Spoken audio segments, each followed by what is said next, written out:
Vijay TV cook with கோமாளியோடைய trending பேரா இருக்கக்கூடிய சுனிதாவும் உமேரும் காதலிக்கிறாங்களா?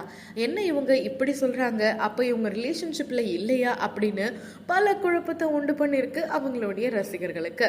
குக் வித் கோமாளியில இவங்க ரெண்டு பேருடைய பேரும் சரி, இவங்க ஒருத்தருக்கு ஒருத்தர் சப்போர்ட் பண்ணிக்கிறது, இவங்களுக்காக இவங்க எல்லா வேலையும் செய்யறதுன்னு கோமாளியும் குக்கையும் தாண்டி இவங்களுக்குள்ள ஒரு நல்ல ரிலேஷன்ஷிப் இருக்கிறது பலருக்குமே தெரியும். ஆனா இது ஃப்ரெண்ட்ஷிப் இல்லப்பா, அதையும் தாண்டி அப்படிங்கிற மாதிரி ரசிகர்கள் எல்லாரும் சொல்லிட்டு இருந்தாங்க.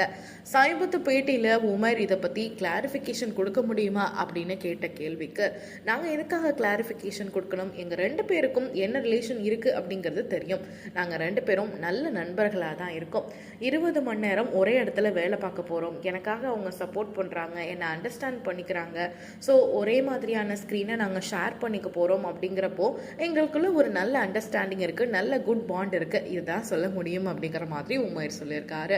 சுனிதா அவர்களும் சரி உமர் அவர்களும் சரி இந்த இன்டர்வியூ முழுக்க பார்க்கும் பொழுது உண்மையாவே காதலிக்கிறாங்க, இவங்க தான் சொல்ல மாட்டேங்கிறாங்க அப்படின்னு தான் சொல்ல தோணுது. ஏன்னா உமர் பேசுறப்போ சுனிதா மெய் மறந்து கேட்கறது என்ன, சுனிதா பேசுறப்போ உமர் அமைதியா ரசிக்கிறது என்னன்னு பார்க்கும் போதே ஒரு நல்ல கப்பலுக்கான ஒரு அழகை தான் பார்க்க முடியுது. அண்ட் நீங்க என்ன நினைக்கிறீங்க? உமர் சொல்ற மாதிரி உண்மையாவே உங்களுக்குள்ள காதல் இல்லையா, இல்ல லவ் பண்றாங்களா? உங்களுக்கு என்ன தோணுது அப்படிங்கறத மறக்காம சொல்லுங்க.